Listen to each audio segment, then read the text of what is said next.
I'm afraid that this video is going to be a bit more philosophical. Well, it's too hot to really do anything today. But I also have a lot of aspects of, well, talking about tools that aren't really good enough for their own video. Like, for instance, this plane, I'm maintaining it, but I'm not really restoring it. Got it working really well. Well, my recent thoughts on tools all started whenever I saw a skill saw for sale, an old 1950s or 1960s model, at the antique shop. And, you know, I really wanted to get it because a lot of people swear by those screwdriver, worm drive or whatever. And I started thinking, well, is it really much better than the one I have? And I have 3 circular saws, so I decided, you know what? No, I shouldn't be tempted by that. I shouldn't bring home more garbage I don't need. Now is the time to go through my tools and get rid of the ones I don't need. So I didn't buy that circular saw, even though it was only $20. And instead, I came home and I started restoring a lot of my circular saws that I don't need. And one of them is going to Bill, but we haven't filmed the ending of that one yet, so I can't really upload that one quite yet. But I'm already starting, now that I'm getting all my tools together, I'm starting to downsize and sell off. Well, not really sell off, but I give away a couple tools. Something like that. See, these tools, they were my great-grandfather's, but it's not like they're like an heirloom tool or anything. It's just some crappy thing he bought at like Ace Hardware. And the problem is they're push saws. I don't care what you say. A lot of Americans say the pushing is stronger. No, I have a stronger pull than I do a push. But I'm thinking, if I have a yard sale, I could sell that one because that's not too useful for me. But I'm wanting to convert these to a pole saw with much, much bigger teeth. So like maybe 2 tooth per inch. That'd be pretty good. And then I could actually rip cut boards with that. Now, speaking of that, that was another side project thing, a side ramble. I've been trying to take my workshop from being a do a few things workshop to being kind of a do everything workshop. And it's really becoming apparent that with woodworking, there's a lot of tools like table saw, circular saw, band saw, belt sander, that they don't really do as much as just a hand saw. So I'm honestly thinking about, do I really need all those? I could just, I mean, they have their uses, but I could just make a machine that's a reciprocating saw, and it can cut through logs and everything. But I tried my Japanese ryoba again, and I kind of fell in love. I cut this board out of white oak.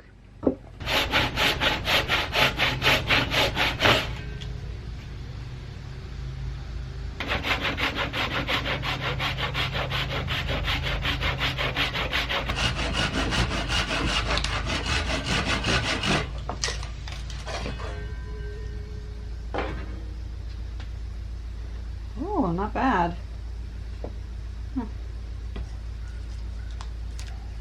And now it had a big chunk, like that big on it. And I was also thinking, like, well, you know what? I need to plane that down. And I have a plane. I got this for like 20 bucks at an antique shop. I don't know if I overpaid, but I mean, it is what it is.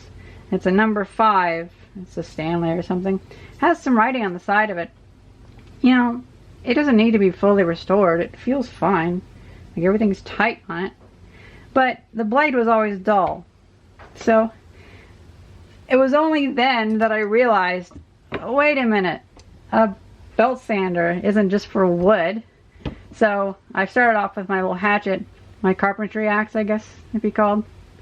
And you know, this thing hasn't been sharpened probably in 30 years since my good grandfather had it. And you know, he probably just, you know, he's one of those old guys that, well, I guess he's pushing up the daisies now, but you know, he'd probably just take it to his bench grinder and put it over and call it a day, because it was pretty chowdered up.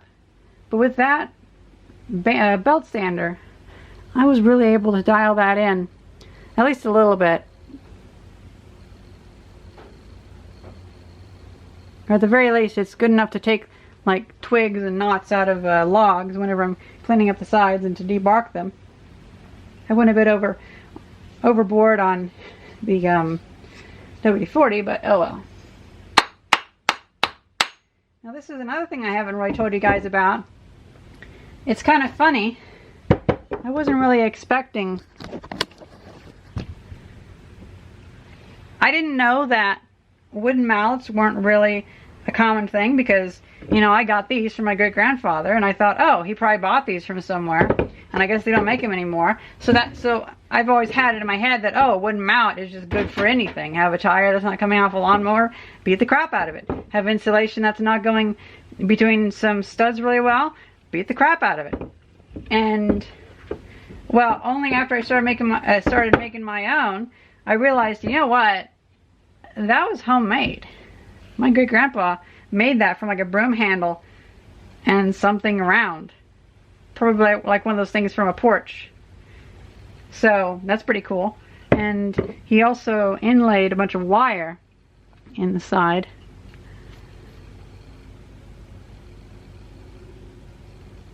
So there's wire that keeps it from splitting, which is a very nice design. It's on both of them. So if I hadn't had these from my great-grandfather, I probably wouldn't have these. And you know what? This one's really been holding up. This has gone on twice as long compared to the first mallet I made. The quality of this wood seems to be a lot cleaner.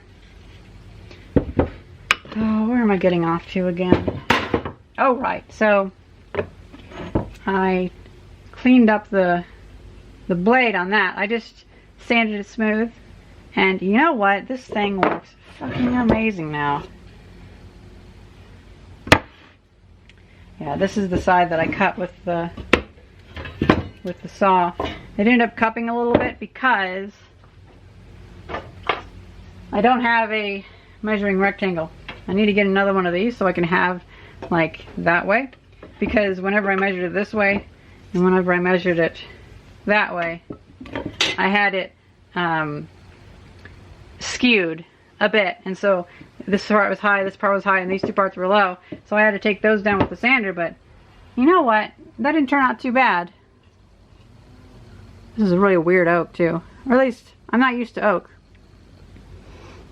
I've heard the oh, what's that guy, Tips from a Shipwright, say that, what are those, like medullary rays or something like that? The medullary rays are showing here pretty good. Look at these medullary rays. The medullary rays, to me, is one of the most beautiful things in wood that I have ever seen. The medullary rays. I'm not very knowledgeable on this stuff. Oh my god, I'm about burning up. It's funny what even just you know, like if you're gonna get soaked, you might as well just go ahead and put some water on you. And then at least it's like water and not sweat. But, let's see, where was I?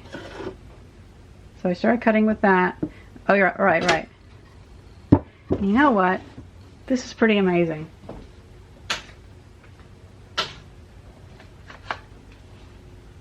Oh, it's not enough. I'll find my other ones.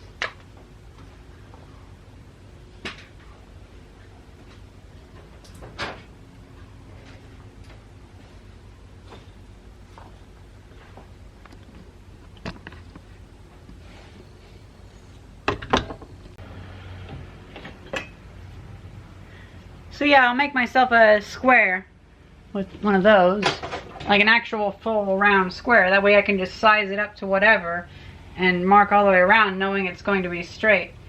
Because if your marking is not right, well, your cut's not going to be right. Now I've heard that it's probably better to have this in like a vise.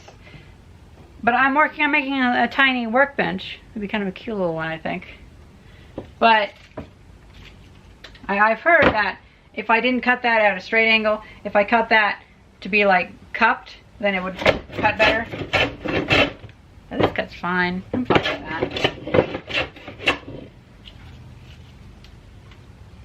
that. So yeah, it's kind of funny. I think one of these days I'll probably get my axe and I'll sharpen my axe on my belt sander. That'd be pretty good. Oh my god. You know what? I'll be soaked and sweaty. So I made this a coaster. Now I cut it wrong because the edge was a bit jagged, so I had to sand it down. But it's pretty smooth now. I don't imagine that I'm going to actually keep them with the bark because that might be too fragile, but who knows?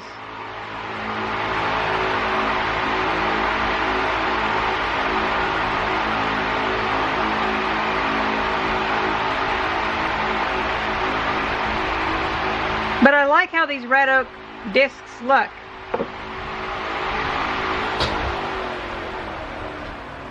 Well, I can't really find the video now, but I was going to give a shout out to this one YouTuber by the name of Wilson's Mill, and I just see that he only has 53 subscribers. We really need to get him more subscribers. I mean, it is a sawmill and a farm or whatever, so I've only watched like 3 of his videos, but he made a video, if I recall.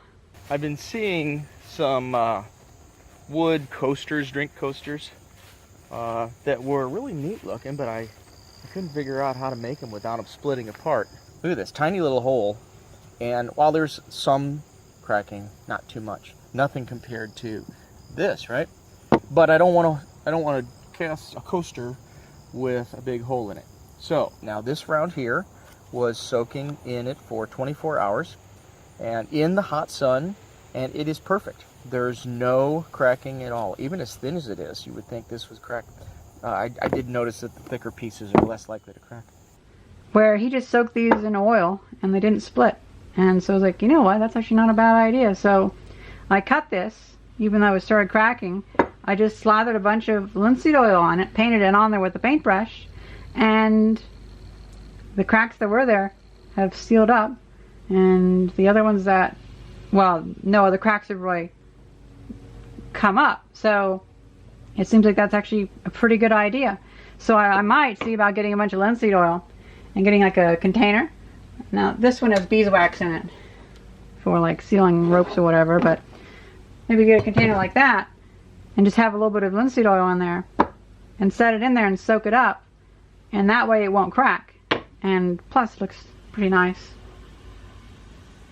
But yeah, check them out, because I mean, people like that need to have more subscribers, because YouTube's really bad about not giving people, not showing people the videos. Because like, I just started uploading backup videos to BitChute, and you know, 0 subscribers, putting up a video, it gets 50 views. It's like, well, this is far better than YouTube. So obviously YouTube doesn't like sharing people's channels, especially if they're, you know, kind of, well, I mean, I don't want to be all conspiratorial, but if they're actually informative, then YouTube doesn't like sharing them. Oh, and I had something funny happen. So, I've always known that ants like linseed oil. So, during the summer, you cannot let linseed oil covered wood anywhere near the floor, or the ants will just be all over it and eat up the surface of the wood. Well, so I put this up high on my workbench whenever I had linseed oil on it to let it dry. Boiled linseed oil. And I came back and it was gone. It was dragged off to the back of the workbench, and it had all these lick marks on it, and around where it was a bunch of mouse poop. So mice had been sitting there all night licking my coaster, taking all the linseed oil off, so I had to put more on. And then I realized they took my darn brush. So I don't have my little paintbrush. I mean, I was about to throw it away anyway, but still, it's annoying. So I've been thinking it might be a good idea for me just to make my own paintbrushes, because how hard could it be? And it's just something like an acid brush, just something to take linseed oil out of the container and put it onto here, or whatever I'm doing, and to kind of spread it around mostly evenly, because I don't like using paper towels, because that soaks up too much of the stuff and it gets to your fingers. I like having something that has a handle on it. And so I literally just thought of this like half an hour ago and did like a 10-minute Google search, and all they came up was some like artsy fartsy things of like how to make it for making paintings or whatever. Like, I don't want that high of quality.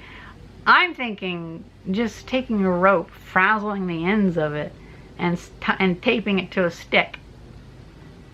Especially like any rope that's kind of getting old and fraying anyway, because I could just pretty easily take my my cat's flea brush and just take the the knots out of it to where it's just like some fibers, and then I could use that to apply it.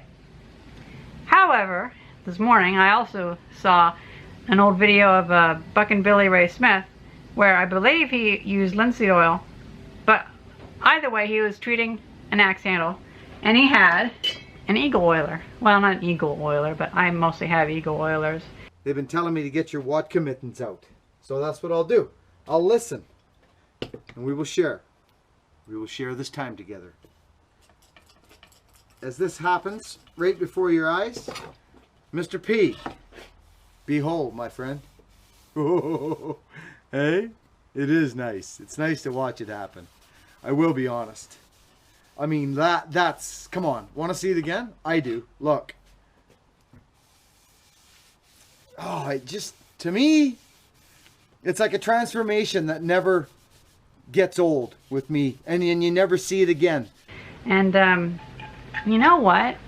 I never thought about that. I could just take linseed oil from a container like this and just bypass the whole brush thing in general. You know, it's funny because I thought of making the brushes after I figured this out, so I found a solution, then I forgot about it, and then I thought about a second solution.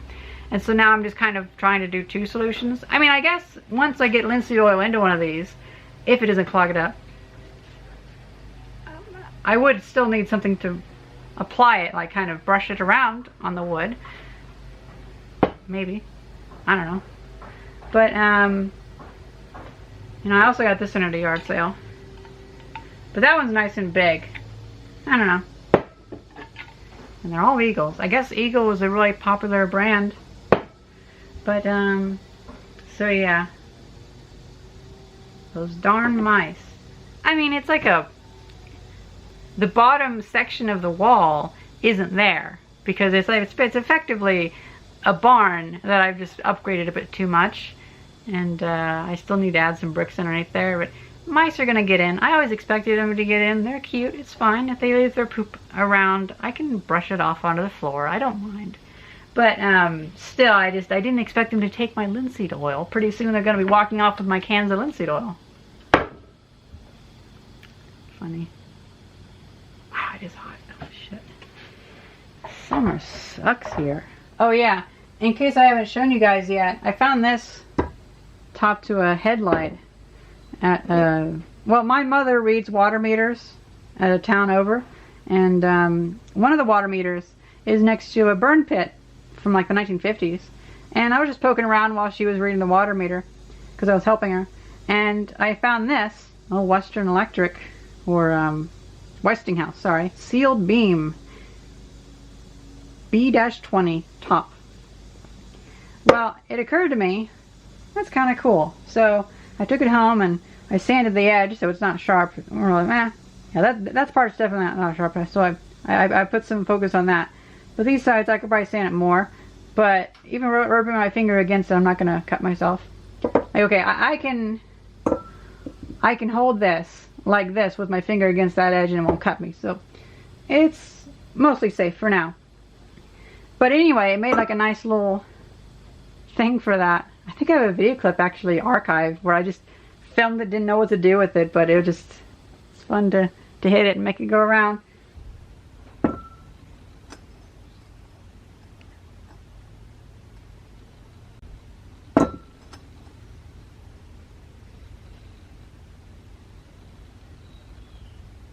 I should probably find another one for this one, which I have lighter oil in. You know, I finally, it stopped leaking. Why do oilers almost always leak? But I just got to the point where I guess I just rinsed it down enough to where it just doesn't leak anymore. So, because you have to pump it like 10 times for it to fill up the tube, and then it just slowly leaks out, like around here. I made a gasket, that didn't work, whatever. I guess I would run into those same issues with this if I do the linseed oil, and then I have linseed oil everywhere. It could be a problem. Oh, but what I was thinking about was I was going to film this video today, which is restoring this, but you know, I don't feel like pulling bearings in this hot weather. Whoa, I think the legs to the stool need some fixing, or the floor or something.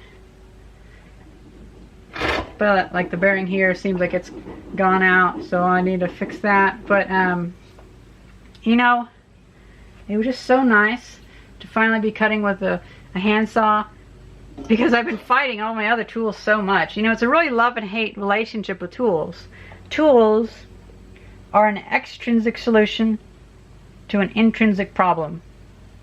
Oops. Sweating everywhere. Yes, I did just reference, oh, what's his name, Owlus? I know he's a villain, but whatever. But it's true. Like, I do wish that I could just be like an Amortine or a witch or something like that and just like affect things with my mind, but we're humans with just our hands, and so we need tools to get things done. But the question is, how many tools do you need, and how many tools do you get to the point where you just don't need any more, or they're too many? Like, for instance, I got that table saw working and I put a board through, and yeesh, I don't know if I want to deal with table saws that much. They scare the pants off me.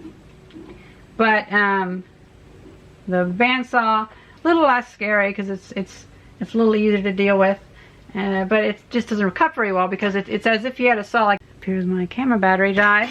Well, anyway, where was I?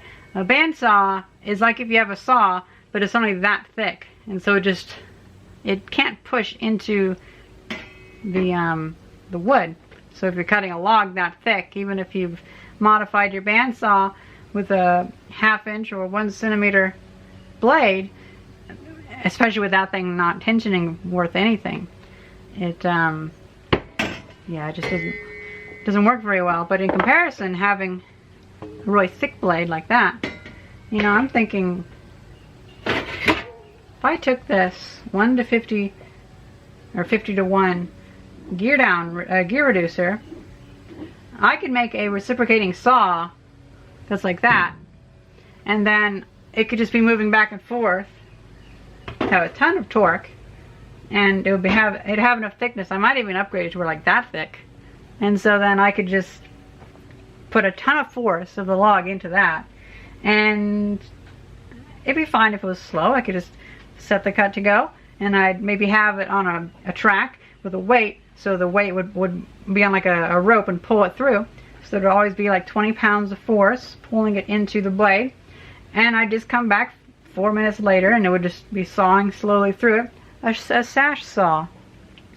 Well, then it occurred to me, what if instead of making a big planar spinny blade of death thing, what if we had like a metal shaper, you know, where the piece goes in and out with the bit, but instead of that it was just the planer, you know? I mean, that'd actually be kind of nice. I guess I should actually get around to doing something in this video, though. I elect to clean this up, and let's add some wax to the bottom of it. That'll be good. So I'm thinking about having yard sales and selling extra tools, or another idea, I don't know if I can sell tools individually or make like toolboxes. And if they're like really fancy toolboxes, I'll just include tools with the toolboxes, like complimentary tools. That'd be a good way to get rid of them. You know, because some tools just won't sell. Why is it that the only day that Final Fantasy XIV is offline and I'm stuck in the material world has to be a damn hot summer day? Don't get me wrong, I'm happy that we're getting patch 5.3 in Final Fantasy XIV, but still.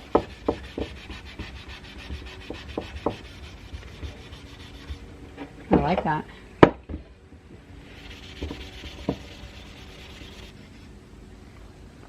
Now this one has writing on it that I've always been curious about.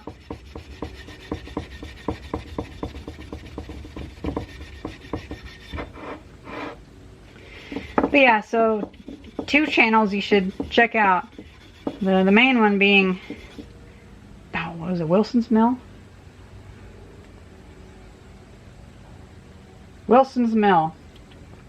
And of course another one's Buckin' Billy Ray Smith. He's pretty good. Actually, you know what? There's a third one. A channel I'm going to be collaborating with pretty soon. And we've already been filming a podcast that's house/work. He's in the recommended tab on my main channel, so just go check him out there.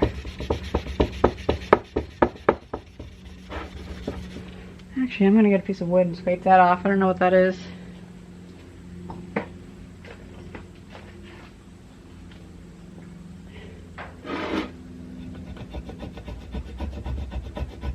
I think that's like something that's hardened on there.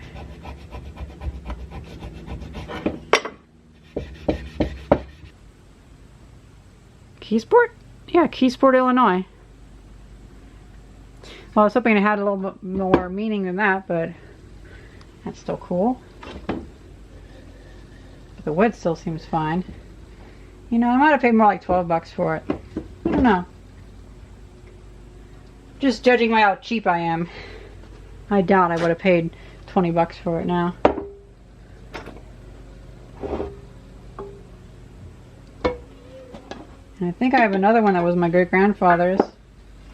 Maybe do something with that.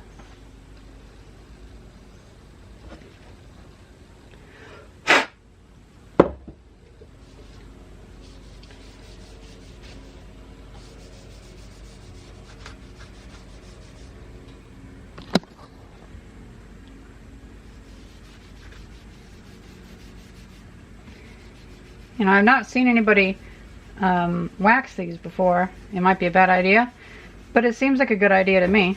Oh, look at that. Oh, so great. Hells, that might be all it needs. No cleaning up, just put some wax on it, you know. I wonder, could I just get away with putting wax on the wood? I mean, maybe.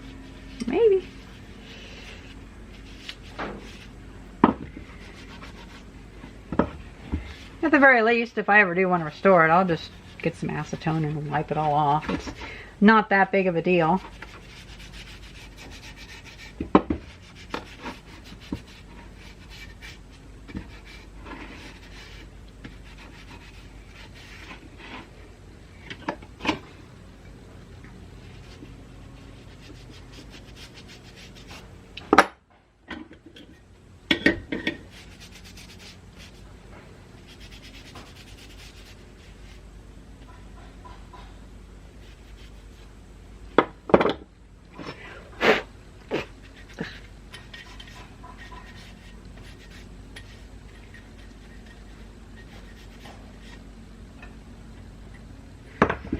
Looks like a little mechanical area, so you know what? A little bit of sewing machine oil, just because I like adding it to things.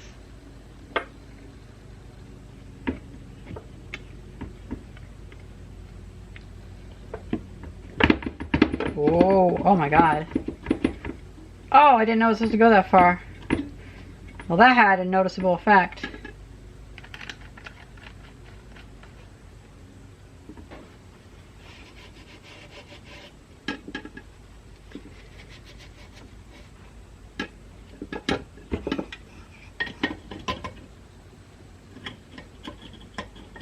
Oh, oops. There we go.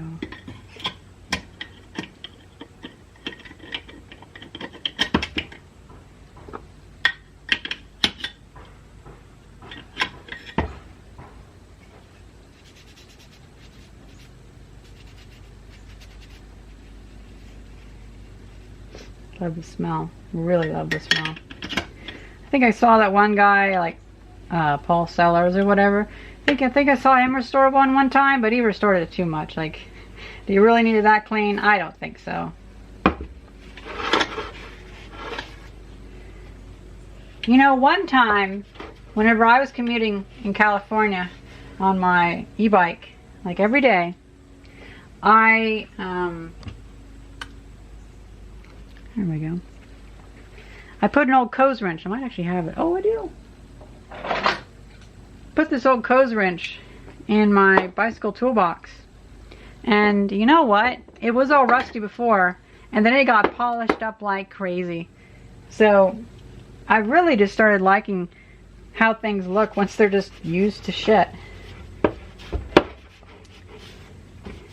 So the time I'd spend actually restoring this, I would just spend using it. And the time that you guys could spend doing something productive, you can spend complaining to me about not restoring it correctly. It could be cool to take like the brass bits and just like buff those or whatever. But again, that'd take work, and I'd rather have fun messing with like planing and stuff and making these. I'm not sure if that will stay on there, but oh well. I think it's a good first coaster though, and that's a good looks better than it has, so that's good. You know, the other plane that I think I have, it's in a lot rougher shape, and I think it's a smaller one, like a number 3 or 4 or whatever it is. I don't know, 4 or 5. I'm just saying random numbers now. It's like maybe that long, so that's cool. I'll have to go dig that one up. And I've kind of run out of things to say. So that's pretty much it. Fuck, I'm sweating. I'm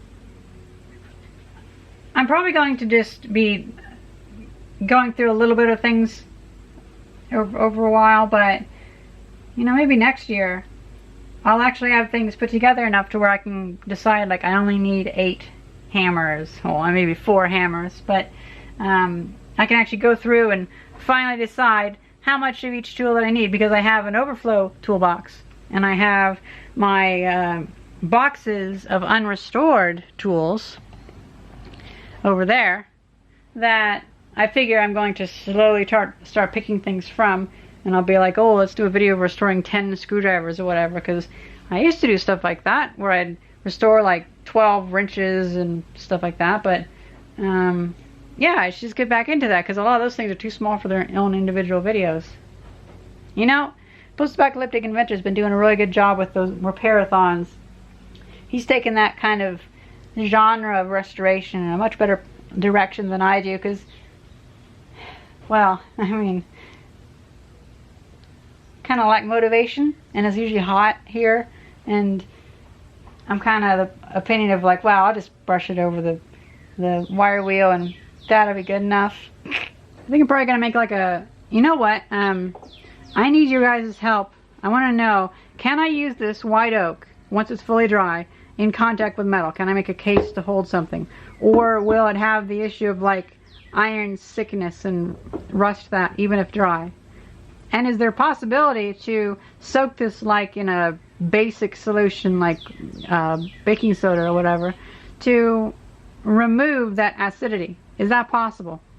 Because I have a lot of white oak and I don't know what to do with it. It would be cool to use the white oak to make something like a tray for this to sit in so the blade doesn't hit stuff or whatever. I mean, that'd be cool. Oh, that's set to a very fine setting.